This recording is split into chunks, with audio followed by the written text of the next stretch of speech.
we know the difference between religion and spirituality, different. But finally, we have to close our eyes and don't see even that also. It should be installed inside, like Atma Linga. Whatever is there outside, you should bring it in and you have to do puja for that. For Chitta Shuddhi purpose.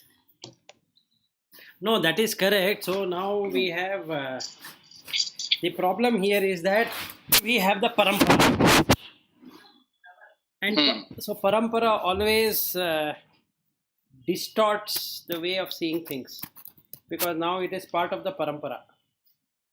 So now the question comes: if you don't follow that tradition, which is called as parampara, then what happens? God will not be happy. So to appease the gods, we keep on praying and doing all kind of things. Anyway, so I will cover that also. It is good. And then only we'll go to the other part of the Chitta Shuddhi. So we'll see how that works out. Yeah, because you mentioned Bhuta Shuddhi and Chitta Shuddhi. Bhuta Shuddhi means when you sit in this puja room, that's what we exactly do. When you sit for say 15-20 minutes a day, during that time, that 20 minutes is very precious. Out of 24 hours, 20 minutes I am taking out for this. But actually, I am supposed to do something. I am not doing it in a systematic way. If I do it in a systematic way, that time what I spend will be very useful for me. That is correct. So what we need to do is, first we will talk about the idol worship. Okay. So let us say you have to first finalize the idol, whichever that idol is. Yes. Okay, it can be Ganesha, it can be Vishnu, it can be Shiva, it can be whatever one would love to have. Okay. Now what he needs to do is he needs to do a prana pratishtha. Prana pratishtha depends on the purity of the person. So first he has to purify himself. So it is a 21-day process to purify himself, that he is pure. So for 21 days he has to have a vrata. This vrata will basically make him a celibate, meaning he should not copulate or do anything, or even the wife shouldn't sleep in the same room as the husband. So they have to sleep separately. And then he or she has to be meditating all the time, or meditating means doing japa. Now, as he has to do the equal amount of japa of whatever that is. Let us say I want to install Durga, then I need to actually start worshipping Durga in my mind all the time by uttering or doing japa. At the end of 21 days, I need to do the prana pratishtha of that Durga. So now I exist in that deity, basically. So now that deity will take control of everything I am doing. So I can see that deity everywhere. And that prana pratishtha has been done. Once that prana pratishtha has happened, that means say that place is sanctified. Now I can go there and meditate, sit, do whatever I want to do. Now that place is very good for meditation. So I need to have the 5 niyamas completely adhered, because to do that vrata you should have had the niyama in the first place. So that is how one will proceed into the prana pratishtha. So if we have many gods, you cannot give prana pratishtha to all of them. That is not possible. So what we generally end up doing is to just offer incense and these flowers and all that, and some mantra, and there ends the matter, because that becomes like a process. Okay, so this is not right, because you need to have one single deity, and later from that 21 days you need to keep on looking at that deity in everything we do. It can be eating, it can be sitting, it can be sleeping, it can be walking, talking, as though that deity is watching you. Okay, at some point in time it enables Chitta Shuddhi, because now the Chittas will become alert that somebody is watching. So this is how we do through the Bhakti Marga.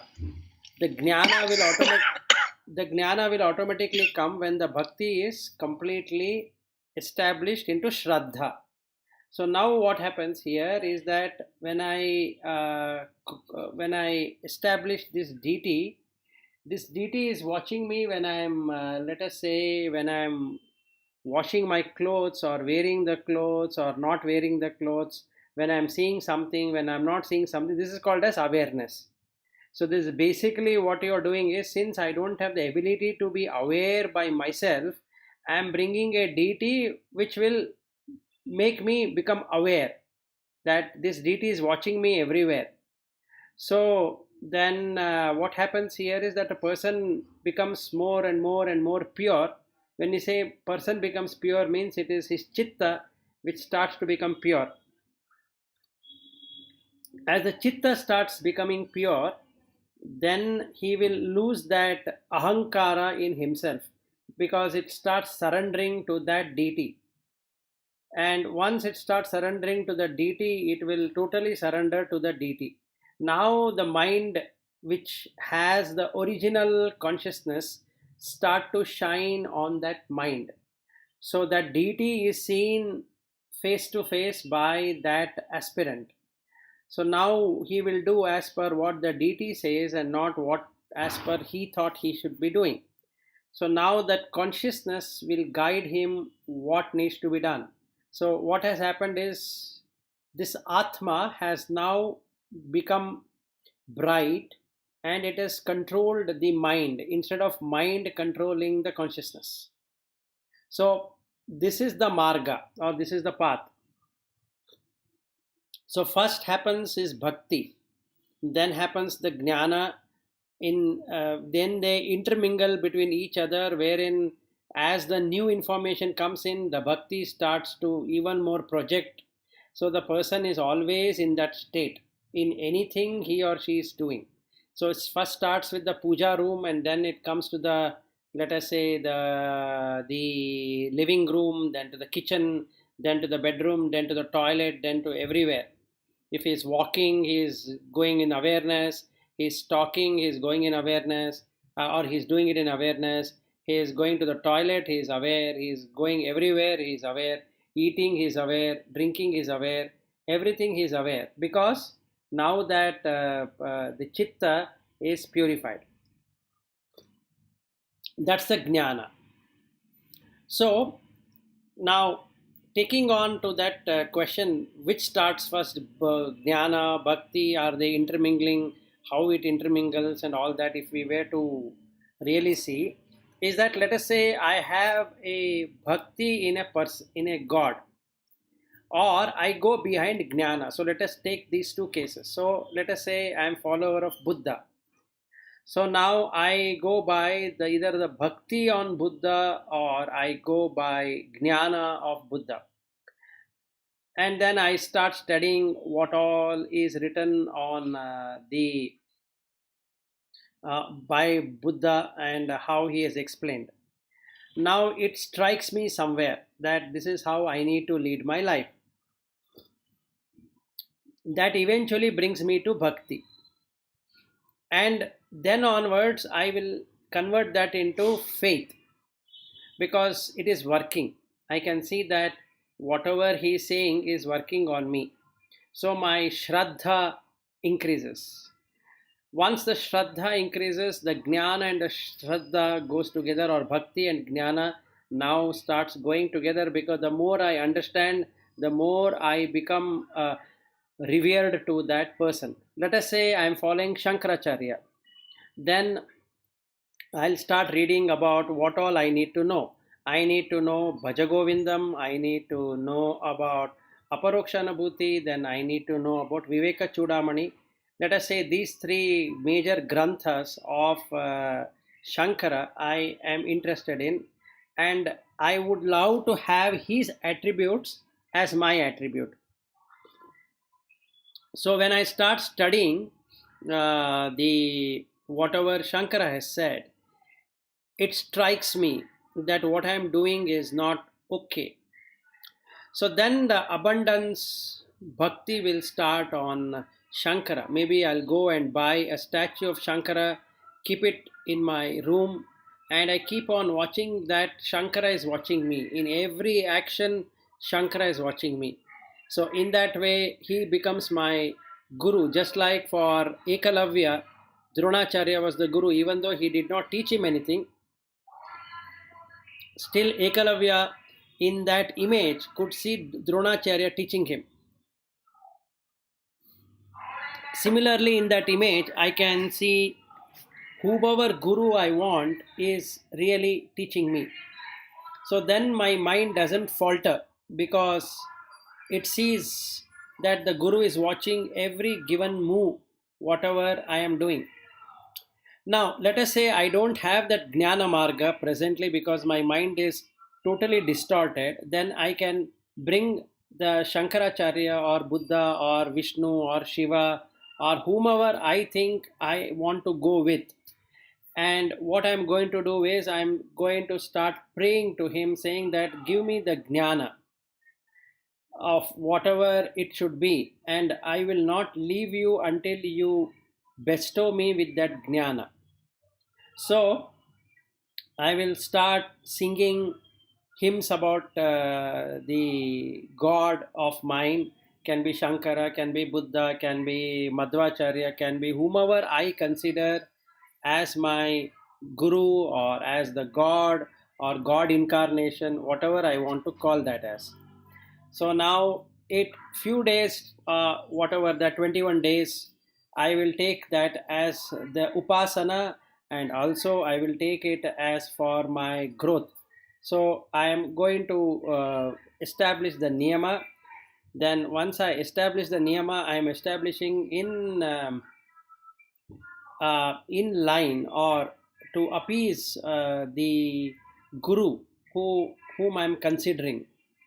So whatever the book says, you need to be doing like this, you need to be doing like that, I am exactly following that. And any mistake I am doing, I am accepting it. I am not saying that it is there in the guru, it is there in the shishya. So I am wanting to surrender. It can be with Krishna or whomever I believe in. Now, slowly the bhakti will start to flourish. So in 21 days, vrata, if I were to do that, it makes my mind clear of some of the dust or the clouds. Okay, and I'm able to see that some jnana is coming there. Now I start again doing for next 21 days. So some more of the cleansing is happening due to bhakti. As I start doing it, I'm able to see that this guru is now there everywhere and he's talking to me. He's saying what I need to do, what I need not do, all that is happening. And whomever I am considering him as the guru, I'm able to correspond to him, talk to him, all that is happening slowly, but I'm not able to see him face to face. A day will come that when I am totally in that state of ecstasy with that guru, the guru appears. It can be whomever I have considered. It can be Buddha, it can be Jesus, it can be Krishna, it can be Rama, it can be whomever. But what is not allowed is that I, for few days, establish Buddha, then I go behind Rama, then I go behind Krishna, when I go behind Saraswati, then I go behind somebody. Because that is not going to help, because I don't have faith. I might have bhakti, but I don't have faith in any one of them that they can show me the way. So I'm trying to see who will show me the way. So whether we go by the Jnana route, you have to select one guru with whom you believe is the right thing, and one kind of shruti which can say that this is what it is. Or you need to find yourself a guru who will then help you to the path, whether in the physical form or in the astral form. Or you have to then see what you are wanting to have for yourself. So basically, bhakti produces jnana, jnana produces bhakti in different ways. But the starting point can be bhakti for somebody, The starting point can be Gnana for somebody, depending upon what kind of the person's ability has been in the past, in the earlier lives and in the current life. That decides which one he will eventually pursue. So if I were to take the 21-day journey, then I can take a particular deity or the god, then start bhakti. It is working or it is not working, I'll come to know in 21 days. Because I would have faltered on the vrata and also I would have faltered on the niyama. I will say today is not a good day, auspicious day, tomorrow I will start. So it means that I have got this procrastination, which is a hindrance. Then I have a doubt whether this way I need to offer or that way I need to offer. So then that is again a problem. So then you have a doubt on that. Then I have sloth, meaning I am very slow to do anything at all. And I find reason why I'm not able to do today. I will say today I was busy, there were a lot of office work, there were a lot of these things, that thing, family binding was there, I need to talk to my son and this one. I will at any point in time, it doesn't arise in me that that night itself might be my last night. I feel that I'm going to exist forever. So that is the biggest misery and that is the Maya. So whether I go by the this bhakti route or jnana route, it doesn't really matter. What matters is that do I know that I'm going to die? So that death has to be put as the first thing today. That today is the last day. So what all I can do? I need to liberate. Otherwise, the same one will happen tomorrow. There's no difference between today and tomorrow. See, we've been spending so many days and so many months, so many years. What have we done? We have done the same thing basically every day. There's nothing else which has changed. Only the weather pattern has changed, but the food collection of money, collection of designations, collection of everything has remained basically the same. So there is no difference between yesterday living and today living and tomorrow living. But still we have that anxiety of tomorrow and concern of yesterday, because what I couldn't achieve yesterday, I want to do it tomorrow, and I'm going to leave this today because today is very hectic day for me. So that is not bhakti at all. Bhakti is I don't mind dying today with that deity. That's all I want. This is one part of the story. Another part of the story is for that jnana, I want to die today. If this mumukshatva were to occur, urgency were to occur immediately, then the person will start with shraddha on whichever guru he has taken, whichever god he has taken, whichever idol he has taken. There will be tremendous shraddha, and that produces jnana. What we are trying to do in general is that we have 100 different deities and we keep on offering incense and flowers and this and that, asking for mundane kind of rewards. Okay, give me this, give me that is one way.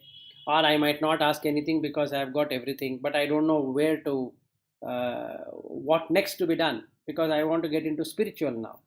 So the when I want to get into spiritual, it is about establishing one person and following that person. That's all. Simple. There is no change after that. There is no doubt. No doubt should arise that whether this path is good for me or not. It should follow through. For those people, they have difficulty in going through jnana. For those people, bhakti marga is the best one, because now you can establish bhakti in something, and that's most important.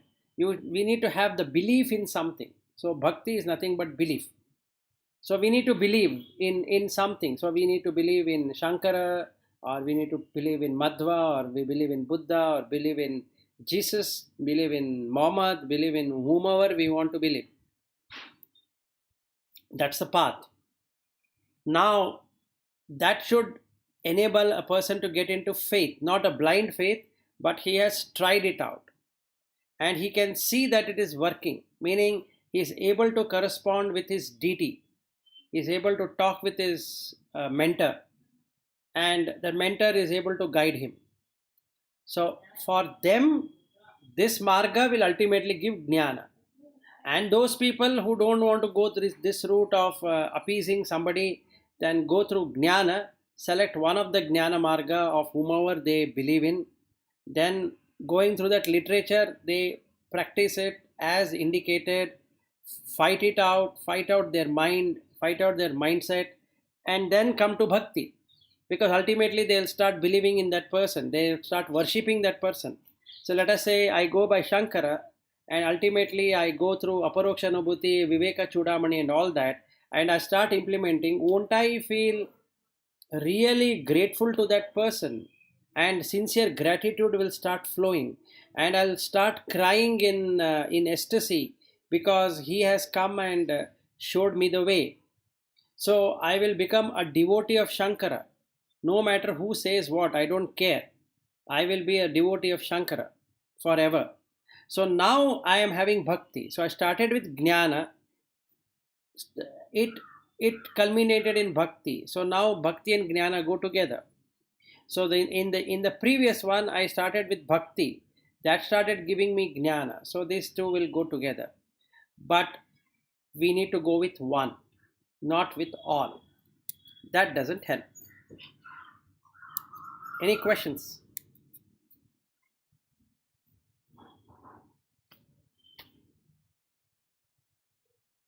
Yeah, it is clear, at least for me.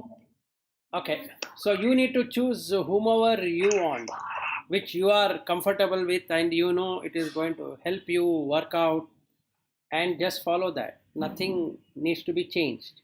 Conceptually, we can know many things, but faith is on one. Unless the person knows that he can manage both, he can manage the other side of the coin and this side of the coin as well, then it is fine. If it is going to get confusing, it is better follow one person.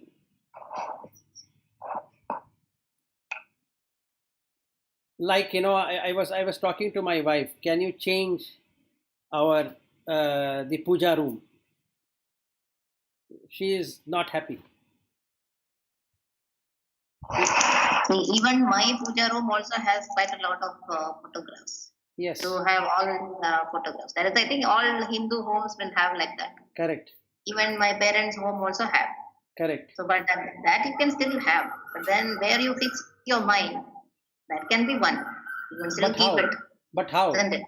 But how? But how will you now establish a prana pratishtha in that person, in that idol? You are not God to give life to so many of those objects, right?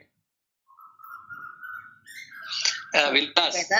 Whether you want to give life to that idol or the photo or not, I am not talking that. It is that you are putting that deity in your heart. That's how I see it. Not putting it in the photo or anything. No, Lata, the thing is that the reason why we have put so many photographs and idols and all of that is because we want to somehow appease all of these people. In our mind, it will be there. Now you try this stunt, Lata, or any one of us. Try to remove an idol. You see what happens. You will not be able to do that. Mind will not allow you to remove any idol, any photograph from there, because it feels that God will then give some punishment for the insult of removing it. So we don't do it at all. And when you sit in the room, you should have only one person, and ekagrata has to happen, because you need to have the ekagra chitta of that idol alone, and that basic idol alone, no other idol, because that is going to give distortion to the mind. So if you want to establish savikalpa samadhi, then we need to have one, and that should have a prana, because I am considering that as my guru now. So if I have kept Shiva, Shiva is my guru. I don't have to keep 10 idols of Shiva, whether I'm keeping it in linga form or Shiva as a Shiva. My guru is sitting in front, so he will guide me. So that should be Yeah. the thing. So correct. So for in one family there are different people, Correct. right? And Right. each of those people will have different deities in their mind, and we have one puja room. Exactly. So then what you need to do is you need to take it wherever you want to sit. Yeah. So there you will see all. So that is why I thought maybe that should not be changed. So we kept like that. Perfect. So now, if see, once we get established, it doesn't matter how many idols you have in your room, because now you can see all in one and one in all. Then you can see everything is God. So then you are done. So it doesn't matter whether you have Rama there, Krishna there, or anyone there. So you have no problem. But you think about a person who is starting to talk to the deity. With whom does he talk?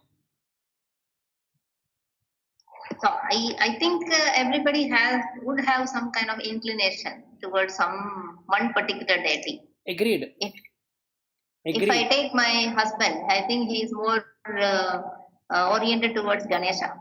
Okay. Okay. So if I take my sister, she is more oriented to Muruga. If Okay. I take my mother and father, both they are oriented towards Krishna. Okay. So I don't know about my brother because I'm not observing like that. So Okay. I know, and my daughter, I don't know. She is kind of a little bit different. She always says that for her, a God is like a what is it? A blue circle and a pink center in between, something like that. That's what she visualizes it as. Okay. So everybody, so in one family, when you have a lot of people, they have different deities in their mind, and then we have one puja room. So probably that's the reason then our puja rooms are filled with many different deities. Great. No problem. Now what you need to do is, let us say you have Murga, then you have to bring that Murga statue out and then do the Abhisheka to that deity in however you want to do, and that's all. You don't have to do for anything else. Can you do that? Yeah. So see, when I came, I brought Muruga's photo also with me here. Okay. Great. No, everything you need to offer only to Murga. Even if Ganesha is there, somebody else is there. Yeah, that is true. See, for me, when I am praying, before it wasn't like that. It took me some time. But now it is all my offering is to Muruga only. Then it is fine. So your puja room is an inventory. So from that inventory, you are taking your idol and you are doing everything to that idol. Agreed. Yeah. So that's how I do it. That's the way I am doing it for now some years now. Before it wasn't like that. Okay, then it's fine. Then that idol will tell you what you need to do next. Yeah. Okay, that is good. Yeah, but I mean, Vilas, the same. Yeah. Vilas, the same thing is with me, but this is from very long. Meaning, I have not used too much of my intellect to question myself. But it was always for me. It is Krishna, and it was always Krishna. So for everything I do, it is always Krishna Arpanam only. There is no any puja I do or anything I do very less. But whatever I do is only for Krishna. Meaning, it's always there in my mind. It is only Krishna which is there.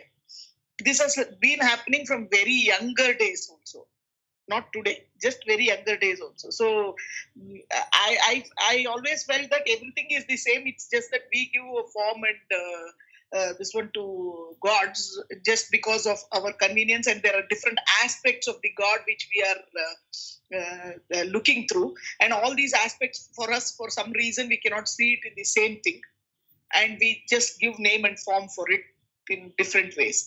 But the ultimate power is only one, and then I name it Krishna. For anybody else, it might be something else. Correct. But I name it Krishna. So I have never felt the clash of gods and forms from very beginning.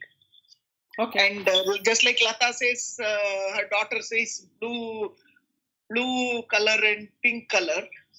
For me, I always see Krishna, meaning any god, I see only Krishna. Any temple I go, I will only keep talking about Krishna. So, thinking about Krishna. So, for me, it is always about Krishna. So, I don't know, this has come very early, but I used to always think like that. And in my house also, there are many idols, many photos. Not very many, but to a large extent, it is multiples. Okay, very nice. Good. Yeah, but you were telling something, and Yeah, my question was, one is, I fully agree that in one puja room there should be only one God. It's easy to focus, and you will have one lamp also systematically. For example, if you have your family deity or something which you like, Ishta Devata or Grama Devata or any Devata, you keep one and do that. If you go to any temple, that's what we are seeing. There will be one Garbhagudi, there will be one God, and we are praying that God. Udupi is Krishna, Subramanya, Kukke Subramanya is Subramanya, like that. Same thing is good to have at home also. This is what it used to be in all homes, I think some 300 years ago. And the photo concept has come when the printing technology and all everything started coming in. And then people started putting photos either in puja room or in their so-called, you sit it in that place now, or chavadi outside. They used to keep these photos. That is how this culture started. For people like us, for example, me, if I go to Subramanya temple, I am fully like, pray for Subramanya. If I go to Udupi temple, I like fully Udupi. For me, all these gods are like gods. And I think I have also practiced after Nityananda this one every day. Start first, you pray for your parents and bring it to your morning. And before that, you do Karagiri Satyalakshmi, Karamati, Ganpati, and Karamode Sthite Gauri, these three. And then Samudra Vasane Devi Parvasastana Mandita. You are touching your ground and you are asking that Bhumata to this one. Then you are going to your local devata. For me here, local is Anjaneya Swami here. Because whatever the other Saturday I do, I have full belief. Anything I don't have to see Muhurtam. Things will go much smoother than any other day. And then when I then start thinking about my native place, my Grama Devata is Subramanya. Then my Sime Devata is there. No? Sime means that king used to rule. correct. That is Mahalingeshwara.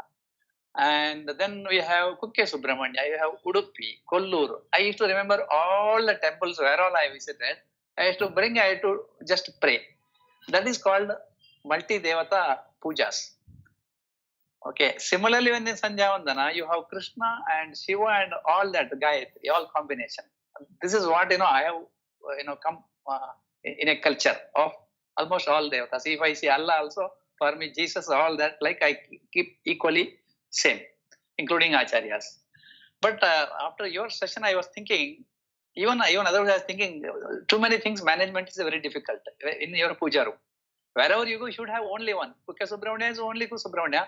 If you go to Udupi, it's only Krishna. Similarly, my home, there should be only one. That's what I was thinking. But yes, as you mentioned, taking out other photos is maybe difficult. What I have done is recently, wherever I visit, either Ganpati, Yamuna, I used to bring either one Shiva Linga or, that Krishna, whatever, the small photos, not photos, that within the musti you get this statues, I used to bring. Now I have kept one Ganesha silver, one Spatika Shivalinga, and one our local Anjaneya, this one. I got it during that puja time from all this. All the three I keep, and I daily put these flowers, nicely decorate, and do Sanjavandana in front of that. But I was thinking, the management of this is very tough. Plus I have photographs also, many photos of all these gods. I am just thinking, can I just keep one, say maybe Durga is my family god, just keep it and see all gods through them, and all other photos, keep it outside somewhere, wherever you want to see. I was just thinking, so that my puja room will be, I have no problem, because my home, everybody will support whatever I do there. That is my department. They fully support. So I am just thinking, because my mother used to love a lot Krishna. And also the Naga, you know that. Yes. So I am just thinking, can I just change my way of doing it? It's possible for me to do, but it will take some effort. I have to keep one photograph of Durga, and that is allowed. But if you keep this Saligram and all that, I heard if you start doing puja, you cannot then stop it. Because if you start giving Naivedya, then throughout life you have to do it. That is something very tough to maintain for people like having travel and all that. That Shuddha will not be there to that level what is expected for those things. Like you mentioned, 21 days. So most of the things you should maintain that kind of lifestyle for long. Yes, that is correct. So Yeah, it's like a temple. Then it's better to realize those things when you visit temple only. But home, you have your level of what do you call that bhakti and based on your yathana shakti. correct. Yeah, you But can. is it allowed to have, from the puja point of view, is it allowed to have, say, one my Ishta Devata, my Grama Devata, and all that kind of things? Or it's See, only one is fine, anyone? see, it is, we have done it out of convenience. Where actually Yeah. it is only one. If you really see all the saints, whichever Yeah. whichever region they are from, they have only one. Prana Pratishtha can happen in only one, right? But when you do, I remember the Satyanarayana Puja, you have middle Satyanarayana, okay? You are doing Prana Pratishtha to that. You have Kumbha water and all that. Then left side you keep one Ganesha and right side you keep another Guru or something. I don't remember what exactly. You have totally three things. When you offer that puja is over, then you get mantra pushpa time. You put these flowers in three places. What is this concept? No, actually, that prana pratishtha, what we are doing is only the ritual portion of it.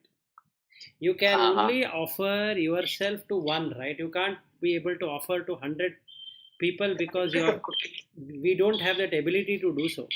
You know what is Yeah. the meaning of prana pratishtha? Is that your prana is now established in that deity, Yes. meaning in that idol or photo or whatever it is. So from then onwards, your prana is controlled by that force. So that is the prana pratishtha. Not And now you are going through Rama, this Rupa and Nama concept. Yeah, my prana is there in that, and I am doing the puja for that. correct. Like Atmalinga, what Ramana used to do it now. Correct. So, and then I will get all the power what I need. That means I will have faith. When I go in the morning for exam, I will pray and I go. I have a faith that my memory recall will be good, kind of thing. So, that is possible with only one, right? You cannot have more than one. Because we are limited. God is unlimited. If we are able to give prana into everything, it means we become God. Simple as that. See, now we have to go from in temples, plus even in temples, if you see, these Garbhagudi will have only one god, and Exactly. after that, all the other gods are around it. Correct. They still have, most of the temples have all of them. Even the consort of that god is outside of the temple only, outside of that Garbhagudi only. Even if you go to Nanjangud, it's only the this one Nanjundeshwara which is inside the Sanctum Sanctorum. Correct. Even the Devi is outside. Exactly. The same thing happens in any temple. You take Correct. Tirupati. Tirupati, it is only the Lord which is there on the top, and the lady is at the bottom of the hill. So it always happens like that. So but all the temples have everything, because if you go to Tamil Nadu, any temple which is built very long ago, a few thousands of years ago,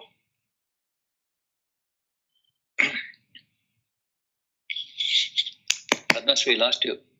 temple there, the Sanctum Sanctorum is the Shiva there, right? The other planet is an auxiliary, a small place where you go and visit.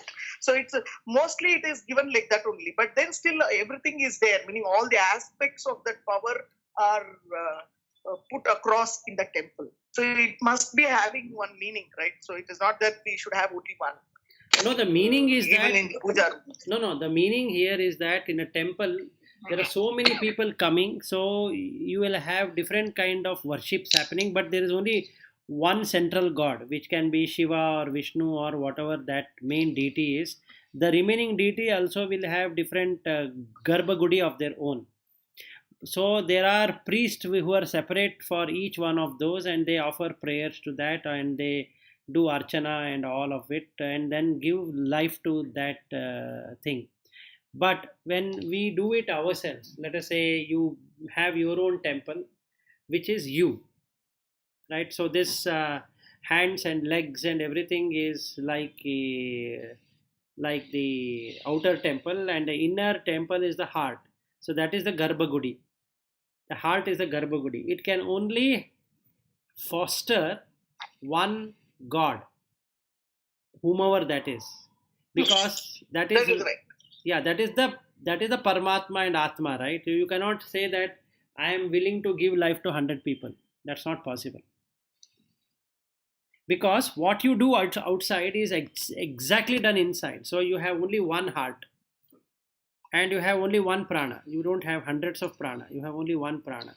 So you can establish the same prana in anything you want to establish, for the very good reason that you are not, your mind is, or my mind is not yet established in that reality. So what I will do is I will establish the prana outside of me, so that now I can see inside and outside and correspond.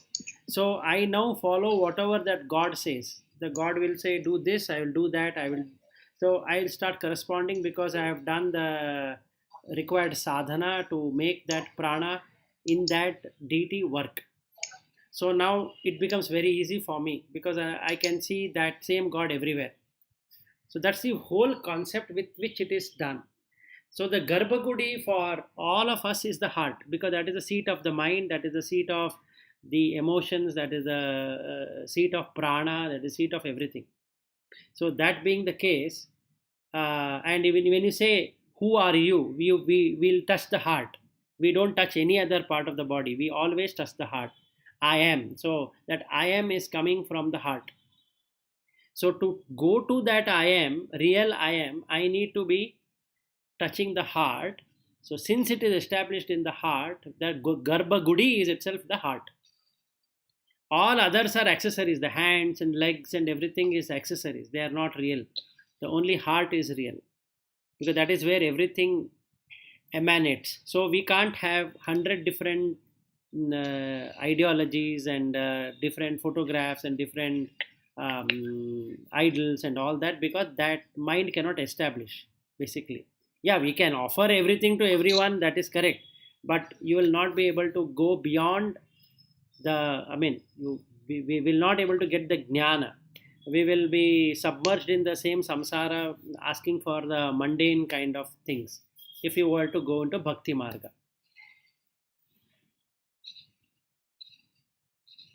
So if you are one, you cannot be 100. Only Paramatma is 100, not the Atma. And that is the real meaning of Sahasra Shirsha Purushaha Sahasrakshat Sahasrapad.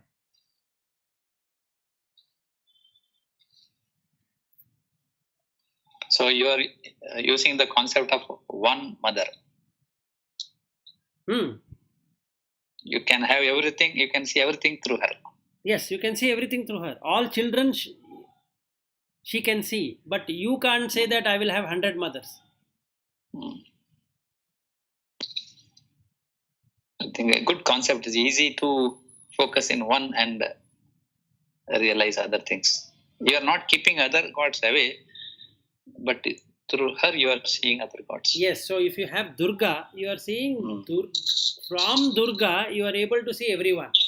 Yes.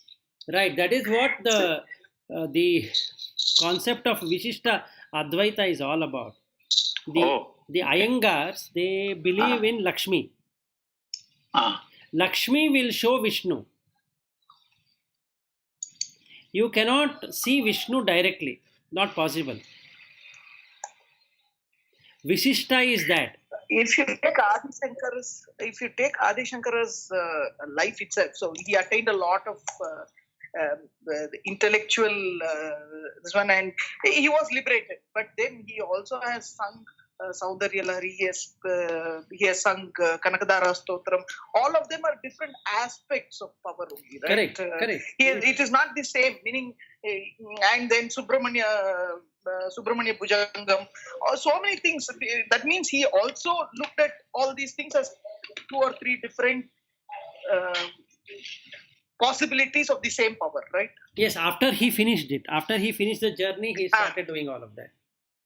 Because right. But what I'm saying is that it is possible to have the different forms, but then when you are thinking about the sanctum sanctorum, even all the temples, though they are having different archakas and all, generally the sanctum sanctorum is only one, meaning you don't call all of them Garbhagudi, you call call only one of them as Garbhaguri. Correct. Very true. In many of the temples, though there are different archakas, prana pratishtana might happen in the individual ones, you just call only one as the Garbhaguri.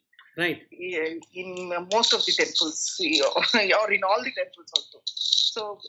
So from that perspective, yes, but then the different forms are of the same power. So it is only the what do you call, at the manifestation at a different point in time, you feel that it is that, and you feel this one is this, meaning you differentiate the manifestations, that's all, but the individual power is the same, right?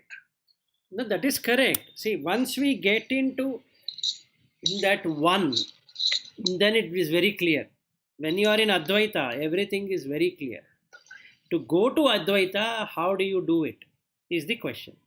So whether you want to go by the Gnana way of Shankaracharya, or you want to use the Bhakti way of the Bhakti Vedanta which you have.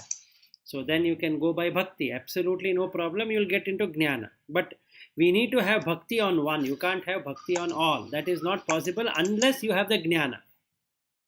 That everything is the same, ultimately. The problem is... I also agree with you, because if you see any our say dasas, Purandara Dasa, Kanaka Dasa, they are all Krishna oriented. Similarly, various people, they had one god as their prime god, and around that only they have built all their success. Say Ramakrishna Paramahamsa is Kali. Any great people will had only one god. Right. That alone will show the way. No other will show the way. So you can go by the Gnana Marga of Shankaracharya, who rejected the view that you require an idol to begin with. So he started with Gnana, and then ultimately established Bhakti in everything. And then he started looking at mother, father, all that concept also came, because that is also true. So he was able to understand the whole reality. So as a normal person, let us say, who can consider Shankara as his mentor, now he should do exactly what Shankara says, not on his different books. What did he start with? If I have a complete longingness for Raghavendra Swami, I need to do all that he did for 12 years, going to that Panchamuki, and then doing meditation and all that. Whatever he did, I should be doing it. It is not right on my part just to seek his blessings. That is not what it is. I need to become his follower. I have to establish him in me. And then what happens is I am seeing Raghavendra in everything. So every person is a Raghavendra for me, whomever I meet. And that is how it should be. Then it works. That is how everybody has done. If you go by Purandara Dasa, Kanaka Dasa, Vijay Dasa, all the Dasa, whatever we have, they ultimately ended up seeing Krishna in everyone. So then only it works. So this is the Bhakti Marga. Or we can go by the Gnana Marga. And ultimately they will intermingle. Now, same thing is with the Chitta Shuddhi and the Bhuta Shuddhi. You start with Bhuta Shuddhi, the Chitta will start purifying by itself, and then Bhuta and Chitta they both will get clarified, nullified, and gets into voidness. Beyond voidness, you will see the entire samsara getting lost. So that samsara getting lost is the mithya. So now you have come out of the mithya. Now the illusion is gone about samsara. Now you established yourself in the Purusha. So Brahman Satya you are able to see completely. Now there is no more mithya left. So ultimately only one thing called Brahman. Correct. Initially you will have multiple gods. Yes. To go, which one you want to choose? Whether you want to use a Chitta Shuddhi way or Bhuta Shuddhi way. Bhuta Shuddhi, go by establishing a god. Chitta Shuddhi, directly enter into the mind and cleanse it. Yes. So, who is right and who is wrong? No, it's not like that. It is about what is what is that? What is your vibration? What is your Yeah.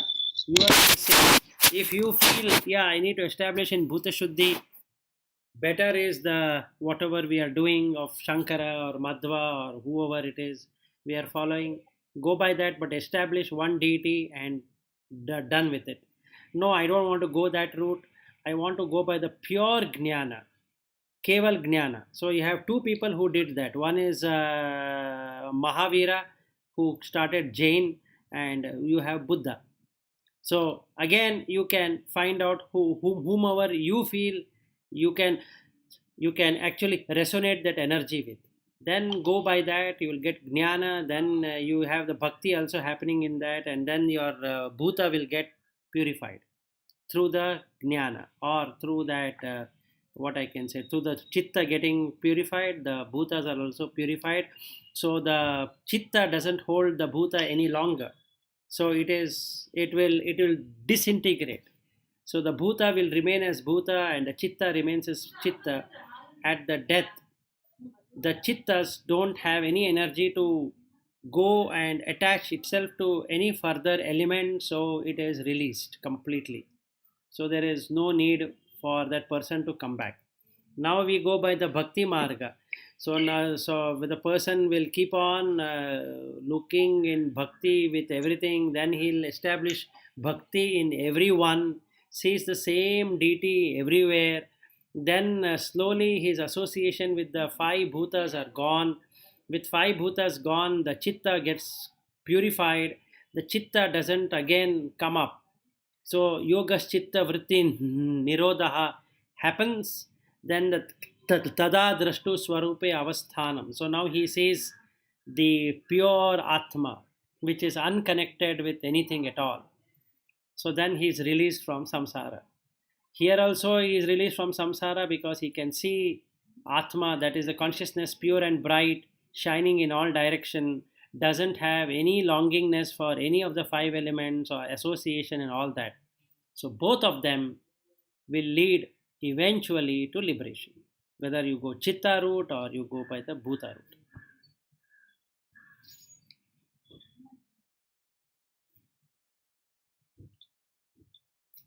Now here you have to decide. Nice.